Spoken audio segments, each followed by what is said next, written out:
सभी प्रेम से बोलो माता रानी की जय। प्रिय श्रोताओं, आप सभी का हमारे YouTube चैनल त्योहार गाइड पर स्वागत है। प्रिय श्रोताओं, क्या आप सभी जानते हैं कि आखिर कौन है माँ दुर्गा के पति? सच जानकर आप सभी हैरान रह जाएंगे। नमस्कार प्रिय श्रोताओं, आज हम आपके सामने एक ऐसा सत्य लेकर आए हैं जो शायद बहुत कम लोगों को पता है। एक ऐसा रहस्य जिसे जानकर आपका मन श्रद्धा से भर जाएगा और आप सोचने पर मजबूर हो जाएंगे कि धर्म कितना गहरा है, कितना विशाल है। हम सभी माँ दुर्गा को जानते हैं, उस महाशक्ति को जो रक्त बीज जैसे असुरों का संहार करती है, जो महिषासुर जैसे अत्याचारियों को धूल चटाती है, जो शुभ निशुंभ जैसे दानवों को पराजित करती है। लेकिन क्या आपने कभी सोचा है कि माँ दुर्गा के पति कौन है? क्या आदि शक्ति का भी कोई स्वामी है? क्या उस महाशक्ति का भी कोई साथी है जो समस्त ब्रह्मांड को धारण करती है? आइए आज इस रहस्य की परतें खोलते हैं। आइए जानते हैं उस सत्य को जो हमारे शास्त्रों में छिपा है, लेकिन बहुत कम लोगों की नज़र उस पर पड़ती है। नमस्कार प्यारे दर्शकों, हम एक बार फिर आपका हार्दिक स्वागत करते हैं आपके अपने चैनल त्योहार गाइड में। दोस्तों, आज हम एक नई कहानी और एक नया वीडियो लेकर आपकी सेवा में उपस्थित हुए हैं। आज की कथा अत्यंत ज्ञानवर्धक और प्रेरणादायक है। कथा शुरू करने से पहले आपसे एक विनम्र निवेदन है। शास्त्रों में कहा गया है कि अधूरी छोड़ी गई कथा दुख और पाप का कारण बनती है। इसीलिए इस कथा को अंत तक अवश्य सुने। और अगर आपको यह कथा अच्छी लगे तो इस वीडियो को लाइक करें, हमारे चैनल को सब्सक्राइब करें और कमेंट में जय माता दी लिख कर अपना समर्थन देवे। तो आइए बिना किसी विलंब के आरंभ करते हैं आज की प्रेरणादायक कथा। बात उस समय की है जब महर्षि वेद व्यास जी अपने शिष्यों को धर्म का ज्ञान दे रहे थे। हिमालय की गुफा में बैठे हुए, जहाँ ठंडी हवाएं चल रही थी और ध्यान की गहराई में डूबे हुए ऋषि मुनि सत्य की खोज कर रहे थे, तभी एक युवा शिष्य ने साहस जुटाकर प्रश्न किया, गुरुदेव, हम सभी जानते हैं कि माँ लक्ष्मी के पति भगवान विष्णु है, माँ सरस्वती के पति ब्रह्मदेव है, माँ पार्वती के पति भगवान शिव है, लेकिन माँ दुर्गा के पति कौन है? वो आदि शक्ति जो समस्त देवताओं को शक्ति प्रदान करती है, उनका स्वामी कौन है? यह प्रश्न सुनकर गुफा में सन्नाटा छा गया। सभी शिष्य एक दूसरे की ओर देखने लगे। कुछ देर तक मौन रहा। फिर महर्षि वेद व्यास ने अपनी आंखें खोली और उनके चेहरे पर एक गंभीर भाव आ गया। उन्होंने कहा, पुत्र, यह प्रश्न सरल नहीं है। इसका उत्तर उतना ही गहरा है जितना समुंदर, उतना ही विशाल है जितना आकाश, और उतना ही रहस्यमयी है जितना काल का चक्र। लेकिन तुमने पूछा है तो मैं तुम्हें सत्य बताऊंगा, वो सत्य जो देवलोक में भी बहुत कम जाना जाता है। महर्षि वेद व्यास ने कहा, सुनो, जब यह सृष्टि नहीं थी, जब ब्रह्मांड का कोई अस्तित्व नहीं था, जब ना सूरज था, ना चांद, ना धरती थी, ना आकाश, तब केवल दो तत्व विद्यमान थे। एक थी ऊर्जा शक्ति, आदि शक्ति, और दूसरा था परमात्मा, शिव तत्व, निराकार ब्रह्मा। वह आदि शक्ति और वह परमात्मा दोनों एक दूसरे के बिना अधूरे हैं। जैसे अग्नि और उसकी ऊष्मा, जैसे सूर्य और उसका प्रकाश, जैसे चंद्रमा और उसकी शीतलता, दोनों अलग अलग नहीं हो सकते। दोनों एक ही सिक्के के दो पहलू है। शिव शक्ति के बिना शव है, निर्जीव है, और शक्ति शिव के बिना दिशाहीन है, लक्ष्यहीन है। इसीलिए जब हम माँ दुर्गा के पति की बात करते हैं तो हमें समझना होगा कि वे भगवान शिव से अलग नहीं हैं। एक शिष्य ने बीच में टोकते हुए कहा, लेकिन गुरुदेव, माँ पार्वती तो भगवान शिव की पत्नी है, फिर माँ दुर्गा कैसे? वेद व्यास जी मुस्कुराए और बोले, यही तो रहस्य है पुत्र, यही तो वह सत्य है जिसे समझना कठिन है। माँ पार्वती और माँ दुर्गा दोनों एक ही शक्ति के विभिन्न रूप है। जैसे जल कभी बर्फ बनता है तो कभी भाप, लेकिन मूल तत्व वही रहता है। महर्षि ने आगे कहना जारी रखा, देवी भागवत पुराण में लिखा है कि जब देवी आदि शक्ति ने रौद्र रूप धारण किया, जब उन्होंने दुर्गा का स्वरूप लिया असुरों के संहार के लिए, तब भगवान शिव ने उन्हें अपना अर्धांग बनाया, अर्धनारीश्वर का रूप धारण किया। मार्कंडेय पुराण में स्पष्ट लिखा है कि माँ दुर्गा भगवान शिव की पत्नी है। वे कैलाश की स्वामिनी है, वे त्रिलोक की महारानी है। लेकिन यह भी सत्य है कि वे किसी की मोहताज नहीं है, वे स्वयं में पूर्ण है, वे आत्मनिर्भर है। देवी महात्म्य में कहा गया है कि जब देवताओं ने माँ दुर्गा की स्तुति की तो उन्होंने कहा, वन वैष्णवी शक्तित वीर विश्वस्य बीज परमासी माया, अर्थात आप विष्णु की शक्ति है, आप ब्रह्मा की शक्ति है, आप शिव की शक्ति है, आप सब में व्याप्त है। तो फिर प्रश्न उठता है, माँ दुर्गा के पति कौन है? क्या शिव, क्या विष्णु, क्या ब्रह्मा? गुफा में सभी शिष्य ध्यान मग्न थे, हर एक का मन इस रहस्य को सुलझाने में लगा था। मैं ऋषि वेद व्यास ने एक गहरी सांस ली और कहना शुरू किया, अब मैं तुम्हें वह कथा सुनाता हूँ जो स्कंद पुराण में वर्णित है, जो बहुत कम लोग जानते हैं। प्राचीन काल में एक बार देवी सती ने भगवान शिव से पूछा, हे नाथ, मैं आपकी अर्धांगिनी हूँ, लेकिन जब मैं दुर्गा रूप धारण करती हूँ, जब मैं महिषासुर से युद्ध करती हूँ, तब मेरे साथ आप क्यों नहीं होते? क्या तब मैं आपकी पत्नी नहीं रहती? भगवान शिव ने उत्तर दिया, हे देवी, तुम हर रूप में मेरी ही हो, चाहे तुम सती हो, चाहे पार्वती, चाहे काली या चाहे दुर्गा, तुम सब में मैं ही हूँ और मैं तुम में हूँ। जब तुम युद्ध करती हो तो मैं तुम्हारे साहस में हूँ, जब तुम रक्षा करती हो तो मैं तुम्हारी शक्ति में हूँ, जब तुम संहार करती हो तो मैं तुम्हारे त्रिशूल में हूँ। मैं तुम्हारे साथ इसीलिए नहीं आता क्योंकि तुम स्वयं पूर्ण हो, तुम्हें किसी की आवश्यकता नहीं है। यही तुम्हारी महिमा है, यही तुम्हारा वैभव है। देवी ने फिर पूछा, तो क्या मैं आपसे अलग हूँ? शिव ने मुस्कुराते हुए कहा, नहीं, तुम मुझसे कभी अलग नहीं हो सकती। जैसे आग और उसकी गर्मी अलग नहीं हो सकती, जैसे चंद्रमा और उसकी चांदनी अलग नहीं हो सकती, वैसे ही हम दोनों एक हैं, केवल रूप अलग है, कार्य अलग है, लेकिन आत्मा एक है। महर्षि ने आगे कहा, जब महिषासुर ने तीनों लोकों में त्रास मचाया, जब देवताओं को स्वर्ग से भगा दिया गया, तब सभी देवता भगवान विष्णु और भगवान शिव के पास गए। उस समय भगवान शिव ने कहा, देवताओं घबराओ मत, मैं अपनी शक्ति को भेजूंगा, वह इस असुर का संहार करेगी। तभी देवताओं ने पूछा, हे महादेव, आप स्वयं क्यों नहीं जाते? शिव ने उत्तर दिया, क्योंकि यह कार्य शक्ति का है, यह कार्य माँ दुर्गा का है, मैं तो केवल साक्षी हूँ, मैं तो केवल दृष्टा हूँ। जब मेरी शक्ति युद्ध करेगी तो मैं उसे कैलाश से देखूंगा, मैं उसे अपनी ऊर्जा दूंगा, लेकिन युद्ध वह स्वयं लड़ेगी। और सच में जब माँ दुर्गा महिषासुर से युद्ध कर रही थी, भगवान शिव कैलाश पर्वत पर बैठे हुए ध्यान में थे, लेकिन उनका ध्यान माँ दुर्गा पर ही था, उनकी शक्ति माँ दुर्गा में ही प्रवाहित हो रही थी।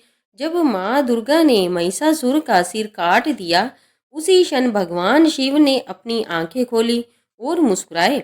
उन्हें पता था कि उनकी शक्ति ने फिर से धर्म की स्थापना कर दी है। पुत्रों, वेद व्यास जी ने गंभीरता से कहा, अगर तुम्हें यह जानना है कि माँ दुर्गा और भगवान शिव का क्या संबंध है, तो अर्धनारीश्वर के रूप को देखो। अर्धनारीश्वर वो रूप है जहाँ शिव और शक्ति दोनों एक शरीर में है, आधा भाग शिव का है और आधा भाग शक्ति का। यह दर्शाता है कि दोनों अलग नहीं है, दोनों एक ही है। जब ब्रह्मा जी ने सृष्टि की रचना की, तब उन्होंने अर्धनारीश्वर की आराधना की थी। उन्होंने कहा था, हे शिव शक्ति, आप दोनों के बिना सृष्टि अधूरी है, पुरुष के बिना प्रकृति अधूरी है और प्रकृति के बिना पुरुष अधूरा है। इसीलिए जब हम कहते हैं कि माँ दुर्गा के पति भगवान शिव है, तो हम केवल एक रूप की बात नहीं कर रहे, हम उस शाश्वत सत्य की बात कर रहे हैं जहाँ शिव और शक्ति दोनों एक है, अविभाज्य है, अमर है। एक शिष्य ने पूछा, गुरुदेव, नवरात्रि में माँ दुर्गा को क्यों बुलाया जाता है? क्या वे भगवान शिव के पास से आती है? मैं ऋषि ने मुस्कुराते हुए कहा, बहुत सुंदर प्रश्न है। हाँ, शास्त्रों में लिखा है कि नवरात्रि के समय माँ दुर्गा कैलाश से धरती पर आती है, अपने भक्तों के पास आती है और 9 दिन रहने के बाद फिर कैलाश लौट जाती है। लेकिन यह भी सत्य है कि माँ दुर्गा कभी कैलाश से अलग नहीं होती। वे सर्वव्यापी है, वे हर जगह है। लेकिन नवरात्रि में उनकी विशेष कृपा होती है, उनका विशेष आशीर्वाद मिलता है। भगवान शिव नवरात्रि में उपवास रखते हैं, वे माँ दुर्गा की पूजा करते हैं। यह दर्शाता है कि भले ही वे पति पत्नी हैं, लेकिन भगवान शिव माँ दुर्गा की शक्ति को प्रणाम करते हैं, उनका सम्मान करते हैं। यह भारतीय संस्कृति की महानता है। यहाँ पति भी अपनी पत्नी को देवी मानता है, उसकी पूजा करता है, उसका सम्मान करता है। मैं ऋषि ने आगे बताया, कभी कभी लोग भ्रमित हो जाते हैं। वे सोचते हैं कि माँ काली अलग है, माँ दुर्गा अलग है, माँ पार्वती अलग है। लेकिन सच यह है कि सभी एक ही आदि शक्ति के विभिन्न रूप है। जब असुरों का संहार करना होता है तो वे दुर्गा बनती है। जब रक्त बीज जैसे दुष्टों को मारना होता है तो वे काली बनती है। जब भगवान शिव के साथ ग्रस्त जीवन जीना होता है तो वे पार्वती बनती है। लेकिन आत्मा एक ही है और इन सभी रूपों में उनके पति भगवान शिव ही है। चाहे वे दुर्गा हो, चाहे काली हो, चाहे पार्वती, उनका संबंध भगवान शिव से शाश्वत है, अटूट है, अमर है। मैं ऋषि वेदव्यास ने एक और कथा सुनाई। एक बार माँ पार्वती ने भगवान शिव से कहा, हे नाथ, मैं जानना चाहती हूँ कि आप अधिक शक्तिशाली है या मैं। भगवान शिव ने हंसते हुए कहा, हे देवी, यह प्रश्न ही निरर्थक है। हम दोनों एक है, शक्ति और शक्तिमान में कोई अंतर नहीं है। लेकिन माँ पार्वती अड़ गई। उन्होंने कहा, नहीं, मैं जानना चाहती हूँ। तब भगवान शिव ने कहा, ठीक है, यदि तुम मुझसे अलग हो जाओ तब पता चल जाएगा। और उस क्षण देवी ने अपनी शक्ति भगवान शिव से अलग कर ली। भगवान शिव शव की तरह निर्जीव हो गए। वे हिल नहीं सके, बोल नहीं सके, कुछ नहीं कर सके। देवी यह देख कर घबरा गई। उन्होंने तुरंत अपनी शक्ति वापस भगवान शिव को दे दी। भगवान शिव पुनः जीवित हो गए। भगवान शिव ने कहा, देखा देवी, मैं तुम्हारे बिना शव हूँ, निर्जीव हूँ, और तुम मेरे बिना दिशाहीन हो। हम दोनों एक दूसरे के पूरक हैं, हम दोनों मिलकर ही पूर्ण हैं। यह कथा दर्शाती है कि माँ दुर्गा और भगवान शिव का संबंध केवल पति पत्नी का नहीं है, ये आत्मा और परमात्मा का संबंध है। यह शक्ति और शक्तिमान का संबंध है। शिव पुराण में लिखा है, मैं ऋषि ने बताया, जब हिमालय राज की पुत्री पार्वती ने कठोर तपस्या की भगवान शिव को पति रूप में पाने के लिए, तब उन्होंने कहा था, मैं केवल पार्वती नहीं हूँ, मैं वह शक्ति हूँ जो ब्रह्मांड को चलाती हूँ, मैं वह ऊर्जा हूँ जो सृष्टि का आधार है।